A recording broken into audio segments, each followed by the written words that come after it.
ડાંગ જિલ્લામાં આહવા શિવઘાટ ખાતે જાહેર રસ્તા પર દીપડાનો આતંક, માનવ જીવન ગંભીર જોખમમાં।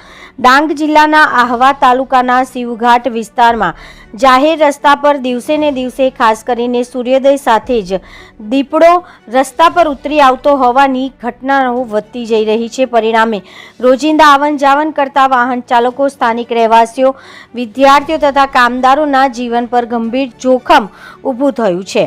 આ મુખ્ય જાહેર માર્ગ હોવા છતાંય વન વિભાગ દ્વારા આજ દિવસ સુધી કોઈ અસરકારક પગલાં લેવામાં આવ્યા નથી, જે સ્પષ્ટ રીતે વહીવટી બેદરકારી દર્શાવે છે। દીપડાની હાજરીના કારણે લોકો ભયના માહોલમાં જીવવા મજબૂર બન્યા છે।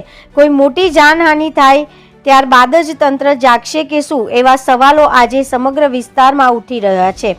વારંવાર રજૂઆતો છતાં વન વિભાગ અને જિલ્લા વહીવટી તંત્ર આંખ બંધ કરીને બેઠું હોય તેવા આરોપ સ્થાનિકોમાં ભારે રોષ ફેલાઈ રહ્યો છે। તાત્કાલિક રીતે પેટ્રોલિંગ વધારવું, દીપડાને પકડવા માટે પાંજરા મૂકવા, ચેતવણી બોર્ડ લગાવવા તથા રાત્રિ સવારના સમયે સુરક્ષા વ્યવસ્થા ગોઠવી અત્યંત આવશ્યક છે। જો ટૂંક સમયમાં કોઈ કડક અને અસરકારક કાર્યવાહી કરવામાં નહીં આવે અને કોઈ અનિચ્છનીય ઘટના બને તો તેની સંપૂર્ણ જવાબદારી વન વિભાગ અને જિલ્લા પ્રશાસન ઉપર રહેશે, તેવી કડક ચેતવણી સાથે સ્થાનિક આંદોલનની દિશામાં આગળ વધે તેવી શક્યતાઓ પણ નકારી શકાય નહીં। Reporter Vinod Pawar, BN news Gujarati, Dang.